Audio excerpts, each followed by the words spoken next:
En fait, c'est des créations qui ont vraiment des statuts très différents.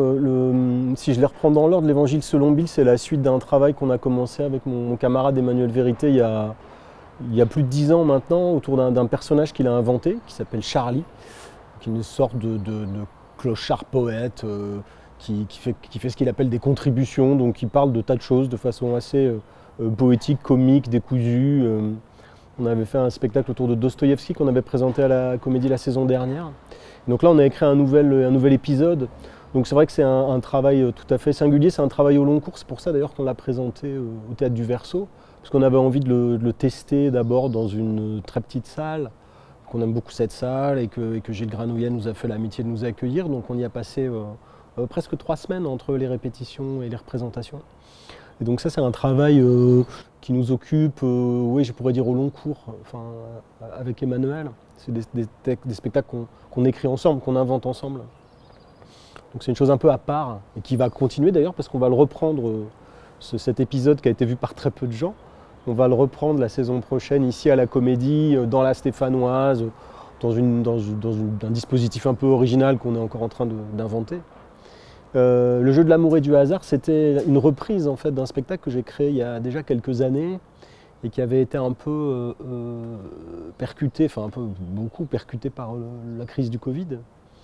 Et je ne savais pas si on le reprendrait un jour, et puis là l'occasion s'est présentée puisqu'il n'avait pas été montré ici à Saint-Étienne, donc c'était l'occasion aussi de retrouver un public large puisqu'on l'a joué, 15 jours en grande salle, donc il y a eu beaucoup de monde. Et c'était une occasion aussi de retrouver le public de Saint-Étienne avec une grande forme sur la question du répertoire, qui est une autre question qui m'occupe, je peux dire.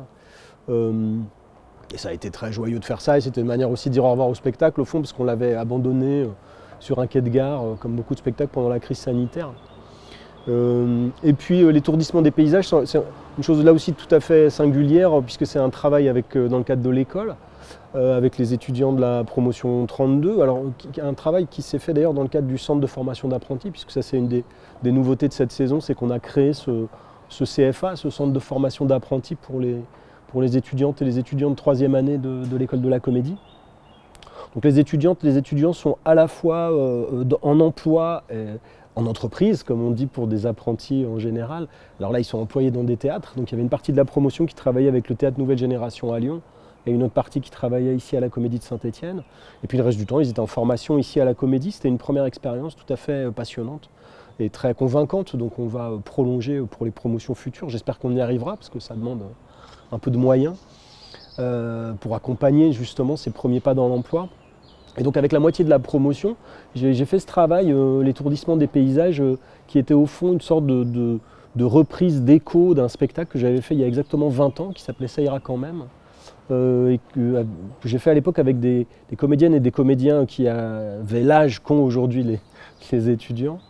Et c'était assez troublant et assez beau de revenir sur cette autre forme d'écriture qui était une sorte, je ne sais pas comment l'appeler, de cabaret, de collage, enfin de spectacle qui essayait à la fois de mesurer l'état de la situation présente, enfin, si je puis dire, une sorte de diagnostic comme ça posé sur l'époque, mais dans une forme assez spéciale, oui, qui relève du collage, de la juxtaposition à la fois de scènes, de situations, de sensations. Et au fond, c'est assez troublant parce que ces 3 formes, je pourrais dire, qu'elles racontent assez bien les différents aspects de mon travail théâtral. De l'écriture d'un côté, mais cette écriture très singulière avec Emmanuel, puis l'autre plus personnelle, enfin plus solitaire en tout cas, que j'ai faite pour les étudiants, parce que j'ai réécrit une pièce pour eux, et puis le travail sur le répertoire. Donc c'était assez beau cette saison comme ça de faire une sorte de parcours complet dans la façon que j'ai de faire du théâtre, en tout cas d'essayer d'en faire, et puis